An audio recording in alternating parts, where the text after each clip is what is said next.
नमस्कार। फिर से एक बार स्वागत है मेरे चैनल पर। मैं हूं राज। आप देख रहे हैं हाईवे 33। दोस्तों, ये जो कहानी, ये घटना जो मुझे भेजे हैं, उनका नाम रविकांत है, लेकिन लोग उनको रवि के नाम से जानते हैं। ये घटना 2012 की है। रविकांत जी दिल्ली के पास फरीदाबाद के रहने वाले हैं। तो क्या हुआ था उनके साथ में, क्या घटी थी घटना, ये सब जानने के लिए चलते हैं उनकी इस कहानी में। लेकिन दोस्तों, अगर आप मेरे चैनल पर पहली बार जुड़े हैं और अभी तक मेरे चैनल को सब्सक्राइब नहीं किया है तो प्लीज़ कर लीजिए और साथ में बेल आइकन को दबाना ना भूलिएगा। तो शुरू करते हैं आज की ये कहानी। दोस्तों, मेरा नाम रविकांत है, लेकिन लोग मुझे रवि के नाम से ही ज़्यादा जानते थे। मैं एक टेक्नीशियन हूँ और गर्मी के सीज़न में कूलर का मोटर बनाने का काम किया करता था। वैसे तो मेरा काम बिजली फिटिंग का सबसे ज़्यादा था, लेकिन मैं 3 महीना अपनी टीम बना करके और कूलर का मोटर बनाया करता था, जितना ऑर्डर मुझे मिलता था, और उसमें हमें भारी इनकम होती थी। हमारी 10 लड़कों की टीम थी इलेक्ट्रिशियन की, और हम सीजन में ही कोई न कोई ऐसा कमरा लेते थे जो फैक्ट्री एरिया में हो, ताकि अपना काम शुरू कर सके। 10 लोगों का हमारा टीम था और हमने एक जगह पर, एक फैक्ट्री एरिया में एक छोटा सा जगह हमने ले लिया किराए पर। हमारा जो काम था शुरू हो चुका था। हम लोग सुबह 9 बजे आते और रात को 9 बजे तक कड़ी मेहनत करते थे। गर्मी का मौसम था तो कूलर को तो हर किसी की ज़रूरत पड़ती थी और मोटर की डिमांड काफ़ी होती थी। ऑर्डर भी हमें बहुत मिलते थे। अब ऑर्डर तो काफ़ी बढ़ चुके थे, लेकिन टीम हमारी गिनती की 10 ही लोग थे और हम उस ऑर्डर को टाल रहे थे। लड़के कह रहे थे कि भाई ऑर्डर ले लो ना, लड़के और बढ़ा देंगे, लेकिन मैं जानता था कि हम पूरा नहीं कर पाएंगे, क्योंकि जो हमारे कारीगर थे 10, ये हमारे साथी हैं। हम लोग कई सालों से ये काम कर रहे थे। अब नए लड़कों को तो भरोसा नहीं किया जा सकता, लेकिन हाँ, हम लोग सुबह 9 बजे से लेकर रात 9 बजे तक कड़ी मेहनत करते थे। और उन लड़कों के कहने के ऊपर में हमने वो ऑर्डर भी ले लिया था, और उन लड़कों ने कहा था कि हम लोग रात को 12 बजे 1 बजे तक काम करेंगे और उस ऑर्डर को भी पूरा करेंगे। इसमें सभी का फायदा था। अब काम हमारा जोरों से चल रहा था। उसमें जो एक लड़का था कारीगर, उसका नाम था सुदामा। वो हमारे पड़ोसी था। जब मैं सुबह घर से निकलता अपनी बाइक से तो मेरे साथ ही चलता, और जब मैं वापसी आता तो मेरे साथ ही आता वो।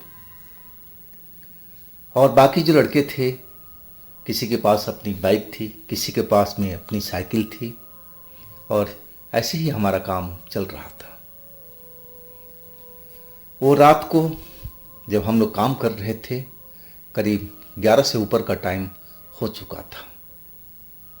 हमारा काम तेज़ी से चल रहा था, लड़के सब मेहनत कर रहे थे ताकि ऑर्डर को पूरा किया जा सके।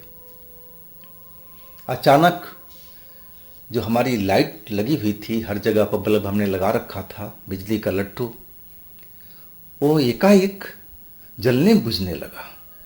जैसे लगा कि लाइन में खराबी आ गई हो, क्योंकि एक साथ में सारे बल्ब जलने बुझने लगे, जबकि सबका अलग अलग स्विच बोर्ड था।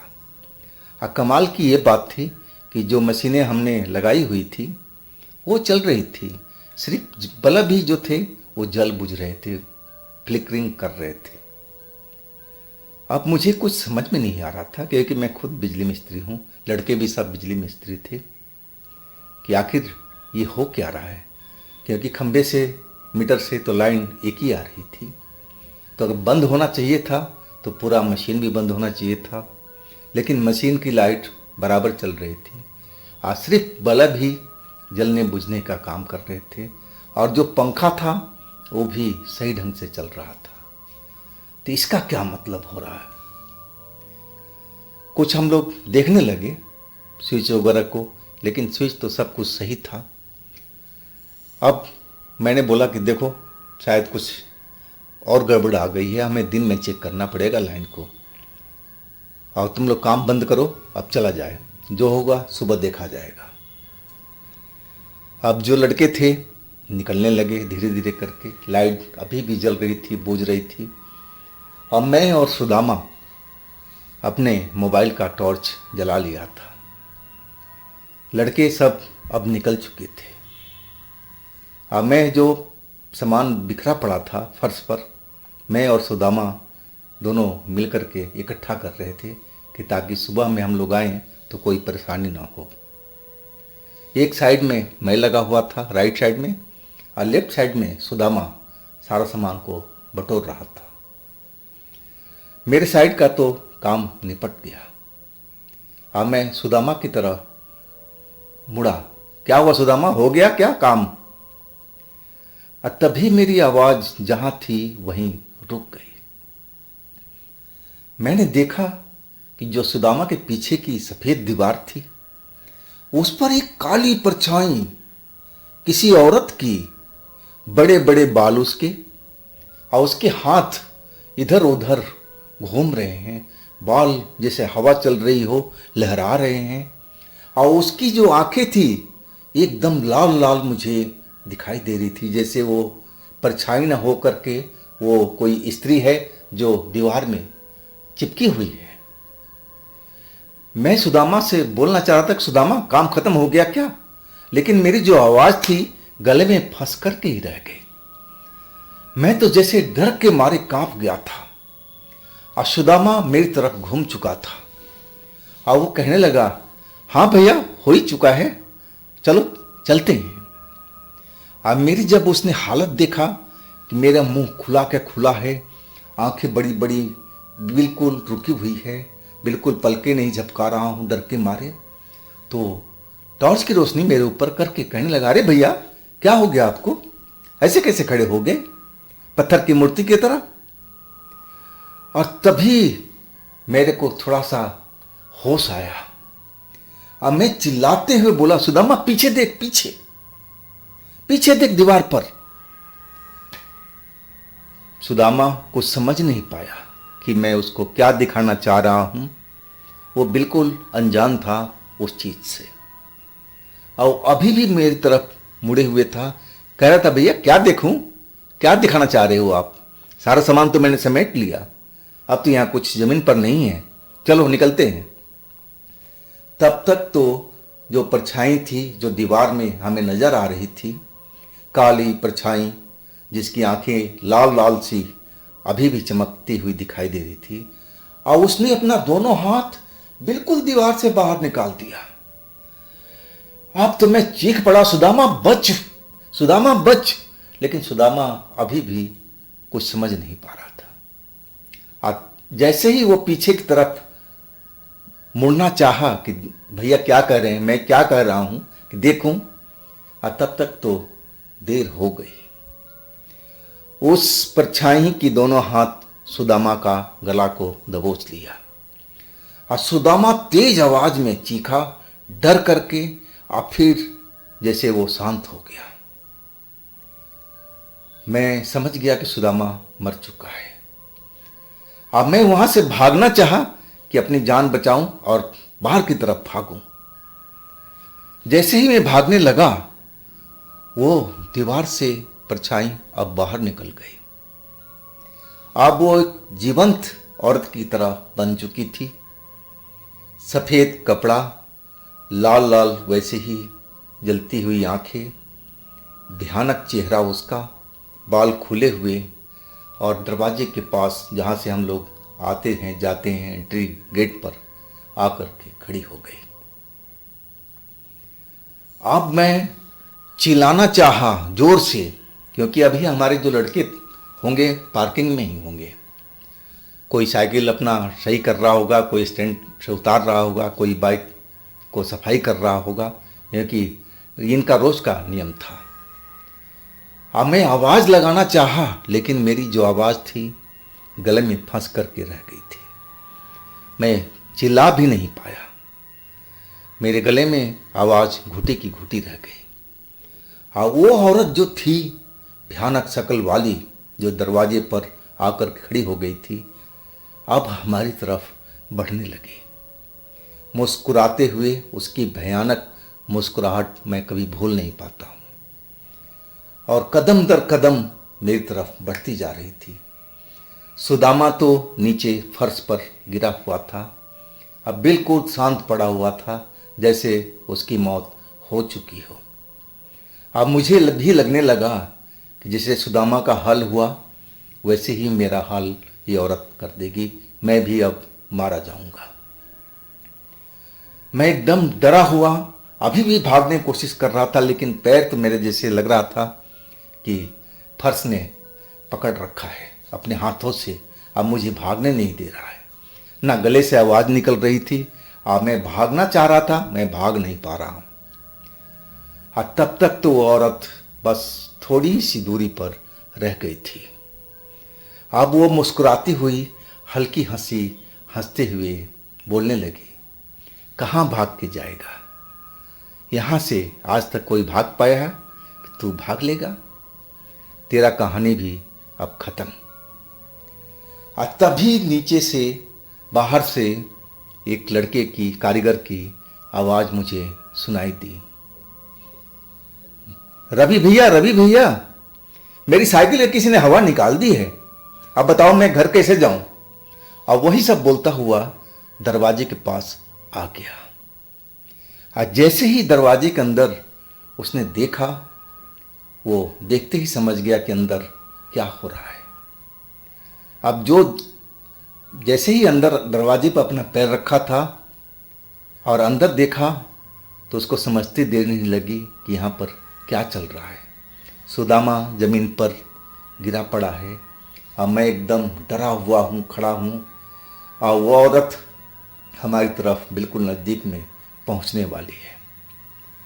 अब वो जो मेरा कारीगर लड़का था, वो समझ गया कि अरे ये तो चुड़ैल है।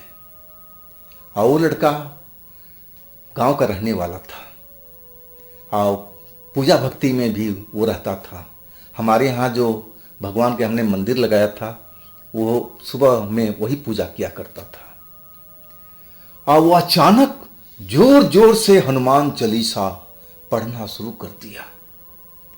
और जैसे ही उसने हनुमान चालीसा पढ़ना शुरू किया, वो औरत जो मेरी तरफ बिल्कुल पहुंचने वाली थी और मेरा गला भी शायद दबाने वाली थी, जहां थी वहीं रुक गई। और फिर उसका जो गर्दन था, वो जैसे मशीन में कोई मोटर घूम जाती है, गला उसका घूम गया। उसका शरीर तो हमारी तरफ में था, लेकिन गर्दन बिल्कुल मुड़ चुकी थी पीछे की साइड में।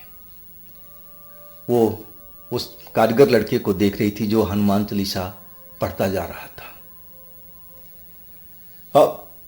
अब वो जो हमारा कारीगर था, उस औरत को चेहरा देख करके और वो भी जोर जोर से हनुमान चालीसा और तेजी से पढ़ने लगा। वो औरत कुछ देर तो उसको निहारती रही, और फिर वो बोली, कोई नहीं बचेगा, मैं सबको एक दिन मार दूंगी, कोई नहीं यहाँ बचेगा, मैं सबको एक दिन मार दूंगी।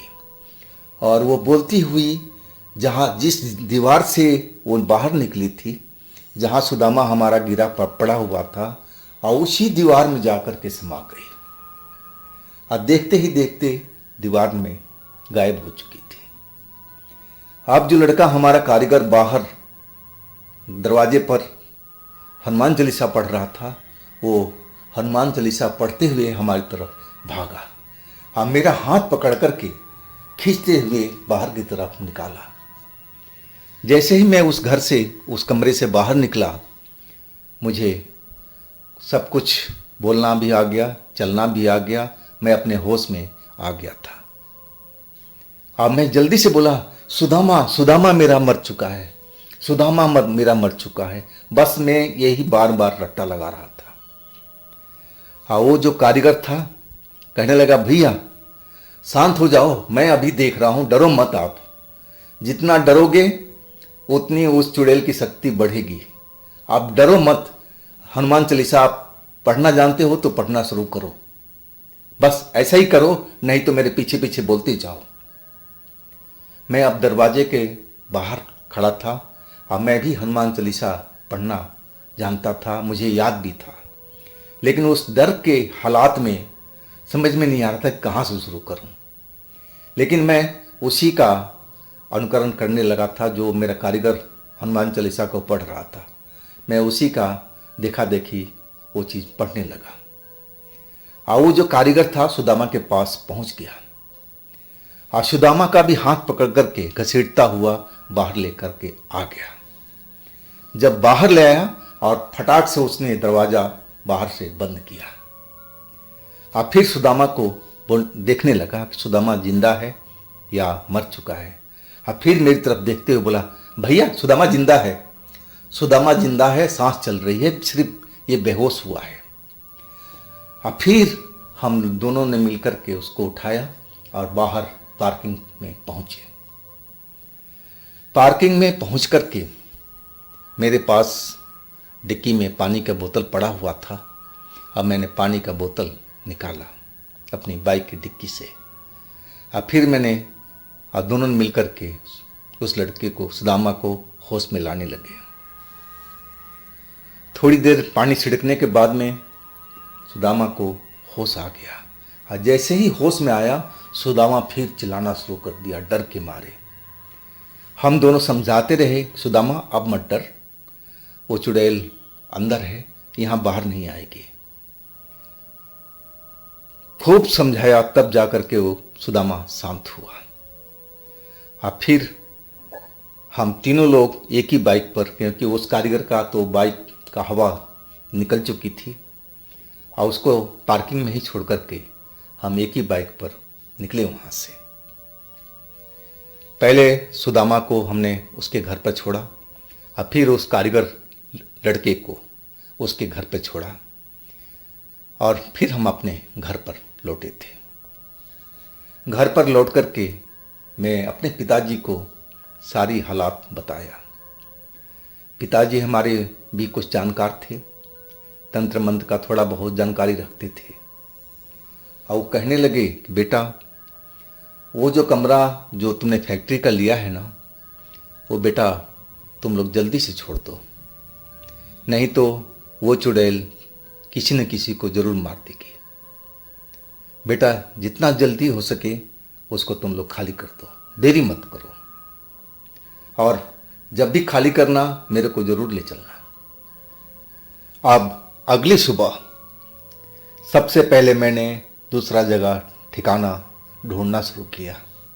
वो लड़के भी हमारे सारे आ चुके थे और सबको कहानी पता चल चुका था। अब किसी की हिम्मत नहीं हो रही थी कि उस कमरे के अंदर में जाए और काम को शुरू करें। अब सब मिलकर हम जल्दी से जल्दी कोई नया ठिकाना को ढूंढना चाहते थे ताकि जल्दी से अपना सामान यहाँ से शिफ्ट करें। और शाम तक हम ठिकाना ढूंढ चुके थे और उस जगह से अपना सारा सामान भी अब निकाल चुके थे और उस काम में हमारे पिताजी भी मदद किए थे। पिताजी जब तक खड़े रहे जब तक हमारा आखिरी सामान उस जगह से नहीं निकल गया।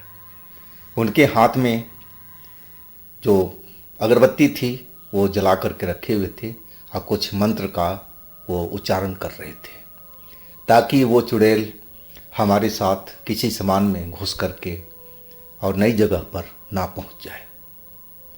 जब हम नई जगह पर शिफ्ट हो गए तब जाकर के हम लोगों को चैन मिला था।